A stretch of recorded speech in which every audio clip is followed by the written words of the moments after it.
이재현의 뉴스 정면 승부 4부, 이번에는 문화로 K를 읽다 순서로 이어가겠습니다. 낸시 펠로시 하원 의장 어제 우리나라에 왔었죠. 그 전에는 대만을 방문했습니다. 이 때문에 중국과 대만의 긴장감이 높아진 상태인데, 그런 가운데 K-팝 그룹의 중국인 멤버들이 소셜미디어에 하나의 중국을 지지하는 게시물을 올려서 논란이 일고 있습니다. 이 문제 어떻게 봐야 되는지 김원식 문화평론가와 함께 얘기 나눠보겠습니다. 안녕하세요. 네, 안녕하세요. 네, 먼저 이 사건 개요부터 좀 잠깐 살펴볼까요? 네, 그렇습니다. 지난 2일에 대만을 낸시 펠로시 미국 하원의장이 방문을 했는데요. 네. 이때 SNS에 아이돌 멤버 중 이제 일부가 이제 게시물을 올렸습니다. 그래서 네. NCT의 윈님 같은 경우는 일단 문장이 중국은 하나뿐이다. 이렇게 하면서 이제 대만이 아니고 네. 중국의 입장을 표명을 했고요. 특히 중국의 CCTV, 중앙 TV 뉴스를 공유를 하면서 이 해당 게시물에는 오성홍기 5개가 그려진 붉은색 바탕에 중국이라는 글자가 적혀 있는데, 특히 국이라는 글자 안에 큰 섬이 있습니다. 이제 큰 섬은 바로 대만을 뜻하는 거죠. 그것을 또 에버글로의 왕일원도 똑같은 게시물을 또 공유를 해서 매번 이제 반복되는 그런 차이나 리스크가 네. 이 K-팝 이제 아이돌 그룹에 이제 나타났다라고 이제 볼 수가 있겠습니다. 네. 바로 이 게시물을 올린 그 에버글로우 왕일원. 왕일원은 그 팬 서비스에서 큰절을 거부해서 논란이 되기도 했었죠. 네, 그렇습니다. 사실 이 팬 서비스라는 거는 K-팝의 큰 특징이기도 한데요. 네.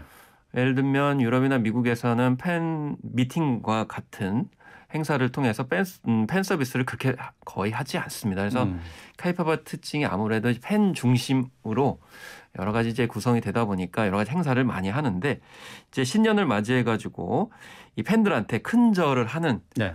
그런 행사가 있었습니다. 그런데 이 왕일원은 큰절하지 않고 꼿꼿하게 서 있어서 이게 알려지게 되면서 큰 이제 파란이 일었는데요.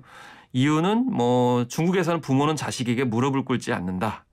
큰절은 식민지 문화 전통이다. 이렇게 이유들이 이제 분석이 나왔는데, 참 이해 못할 게 이제 그러면은 K-팝 아티스트는 부모고 그러면 팬들은 자식이냐라고 하는 인식인데, 이건 이제 맞지 않는다는 것이고요.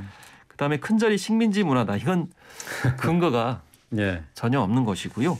또 무엇보다도 K-팝 그룹 일원이기 때문에 그에 맞는 공동의 행동을 해야 된다라는 입장 표명도 있고, 다른 쪽에서는 중국의 문화를 인정해야 된다. 이렇게 갑론을박을 했던 사례라고 볼 수가 있겠습니다. 예.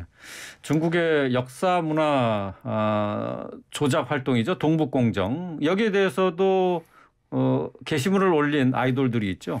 네, 그렇습니다. 그래서 지난해 7월에 중국 최대 SNS인 웨이보에 이런 이제 동북공정 관련 게시물을 올리고, 또 중국 공산당 100주년 기념 축하 메시지를 올리는 가운데 심지어는 창당 행사, 기념 행사에 직접 참여한 아이돌도 있었습니다. 그리고 2020년에는 항미 원조 70주년 기념글을 올리는 아이돌들도 있었거든요. 여기서 항미 원조라는 거는 북한과 중국의 입장입니다. 그래서 북한을 도와서 미국에 맞섰다라는 내용을 보여주면서 이제 전쟁, 그러니까 6.25 한국 전쟁의 정당성을 주장하는 맥락인데, 이거를 한국 K-팝 그룹 안에 있는 멤버가 했다는 것이고요. 또 더 심각했던 글로벌한 주제는 뭐냐면 작년 3월에 세계적인 브랜드들이 중국 신장 목화를 쓰지 않겠다, 거부를 하겠다 이렇게 선언을 했었어요. 그래서 이게 파란이 됐었고, 이때 이 거부 선언한 브랜드의 제품을 중국 이제 젊은 층들이 사지 않겠다 이렇게 불매 운동이 있었거든요. 근데 이때 이 K-팝 아이돌 그룹 중에 이제 중국 출신 멤버들이 나는 신장 목화를 지지한다 이렇게 얘기했습니다. 이게 왜 문제냐면, 신장 위구르 지역에서는 이제 인권 유린을 해서 면허를 이제 생산하고 있기 때문에 예. 이 같은 이제 사실이 많이 알려져서 예. 이 패션 브랜드들이 이런 인권 착취하는 과정에서 생산된 신적 면허를 사용하지 않겠다 이렇게 한 건데 이것조차도 중국 쪽을 옹호했기 때문에 그때 파란이 일었고 아까 좀 말씀을 하셨던 왕일원도 여기에 지지 선언을 했던 그런 사례도 있었습니다. 예. 뭐 우리 입장에서는 뭐 충분히 논란이 될 만한 내용이긴 하지만 중국인들이기 때문에 이 사람들이 자신의 의견과 사상을 자유롭게 밝히는 게 뭐가 문제냐 이렇게 말하는 사람도 있을 것 같아요. 그런데 어떻게 보면 이제 문화적 다양성에서 관점에서 봤을 때 중국 출신들이기 때문에 그들의 이제 사상과 또 세계관을 인정해야 된다. 또 문화적인 특성이 있기 때문에 네. 그걸 존중해 줘야 된다. 이렇게 얘기할 수도 있을 것 같습니다. 그런데 팬들이 여기에 대해서 항의를 한 측면이 있습니다. 왜냐하면 이 케이팝 아이돌 그룹은 혼자 활동하는 게 아니거든요.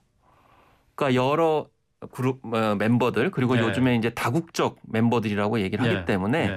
그러면 다국적으로 이제 구성을 한 측면에서 봤을 때는 그럼 만약에 이런 돌출적인 행동을 하게 되면 다른 팬들이 좋아하는 구성 멤버들한테 이미지가 타격이 가해진다라는 것이죠. 예. 그래서 팬들 입장에서는 왜 협의를 하지 않고 예. 독단적으로 이 같은 행동을 하느냐에 대해서 문제 제기를 충분히 할 수 있다고 저는 생각을 하고요. 그래서 팬들이 소속사에 해명을 요구합니다. 예. 이게 과연 개인적으로 이루어진 거냐 아니면 소속사가 그걸 용인을 한 것이냐 아니면 여기에 대해서 여러 가지 뭐 일종의 매니지먼트가 과연 있었던 것이냐 예, 예. 이건 이제 팬들의 어떤 그 그룹을 사랑하는 입장에서 충분히 지적할 수 있는 거기 때문에 결국 중요한 건 팬들이 어떤 생각을 가지고 있는 거냐 그리고 그런 의견들을 얼마나 반영할 수 있느냐가 중요한 것이고요. 결국 아무리 그런 문화적 다양성이라 하더라도 이 팬을 중심으로 모든 것이 형성이 되기 때문에 네. 무조건 단독으로 자신들만의 행동을 할 수 없는 부분이 저는 이제 근본적으로 있다고 생각을 합니다. 예. 그 말씀하신 것처럼 이제 다국적 멤버로 구성된 아이돌들이 많이 있는데요. 이건 해외 진출을 목표로 두고 이렇게 아이돌을 그룹을 구성한 건가요? 일단 중국의 특수성을 좀 말씀을 드려야 되는데요. 중국은 한국을 좀 따라잡고 싶어 합니다. 네.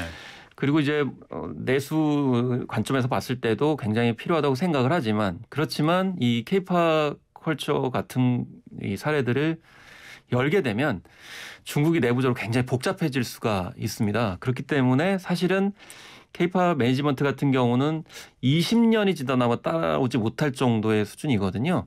그런데 이제 내적으로는 시장이 성숙돼 있기 때문에 그래서 한국에서 이제 데뷔를 해서 명성과 이제 지지 팬들을 확보하는 전략을 이제 취하게 되는 것이죠. 그리고 또 한국은 지금 2010년대 중반 이후에 뭐 케이팝은 그냥 바로 해외 진출하거든요.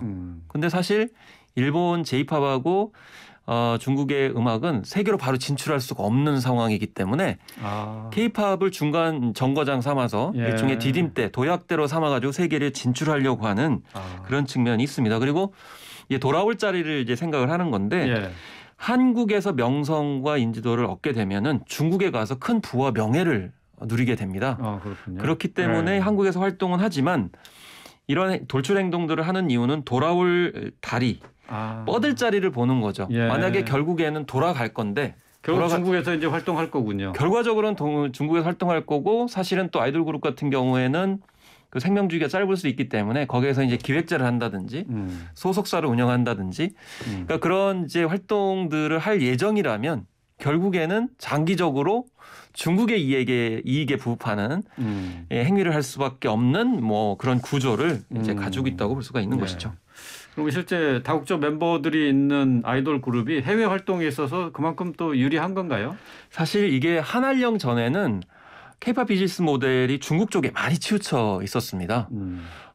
왜냐하면 사실 그 우리나라가 뭐 방탄소년단 특히 이전에는 영미권이나 유럽에서 활발하게 활동을 하고 수익이 실제로 일어난다는 것은 이제 생각할 수가 없는 측면이 있고요. 네. 그래서 우리나라의 최대 기획사들 같은 경우는 중국 쪽에 초점을 많이 맞췄습니다.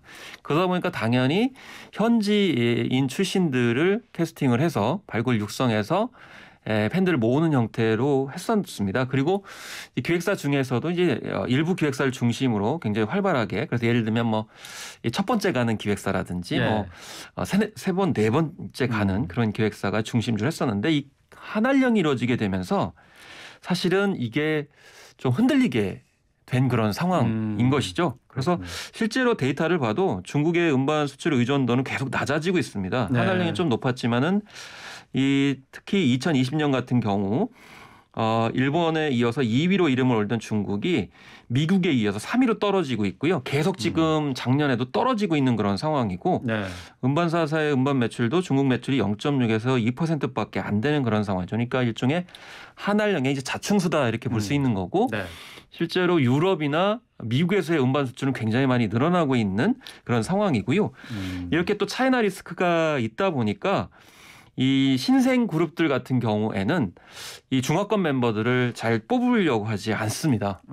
리스크가 너무 큽니다. 그리고 리스크 중에 또 하나가 아까 발언이 돌출적으로 나오는 거 있지만은 어느 정도 인지도를 쌓은 후에 중국 에이전시와 손을 잡고 법적 네. 분쟁을 일으킵니다. 하하. 네, 그래서 몇 가지 사례가 있었죠. 실제적으로 예. 언급하지 않는다 하더라도 그렇기 때문에 한알령을 통해서 한국을 견제했지만 오히려 한국 콘텐츠에 대한 열망은 네. 더욱더 이제 마그마처럼 들끓게 되는데 실제로 이제 이 지금 현재 돌출 발언을 하고 있는 멤버들이 약간 연차가 된 친구들이에요. 그렇구나. 그렇기 때문에 그런 중국으로 돌아갈 것을 대비해서 맥락이 있는 그런 미리 상황이고요. 예. 그다음에 이 세대들이 지금 1990년대생들 그리고 2000년대생들이 많습니다. 이 세대들은 시진핑 체제에서 굉장히 그 혁명 교육을 많이 받았던 친구들이기 때문에 그래요. 그리고 굉장히 고성장기에 성소했기 때문에 중국에 대한 자신감이 굉장히 많은 친구들입니다. 그러니까 네. 어떤 그런 돌아올 자리, 뭐 뻗을 자리 이거 이전에 그 세대의 세계관일 수도 있는 측면들이 있기 때문에 예. 이런 점들을 이제 같이 봐야 된다고 이제 볼 수가 있겠습니다. 예, 알겠습니다. 자, 오늘 얘기는 여기까지 듣도록 하겠습니다. 말씀 잘 들었습니다. 예, 감사합니다. 김원식 문화평론가였습니다.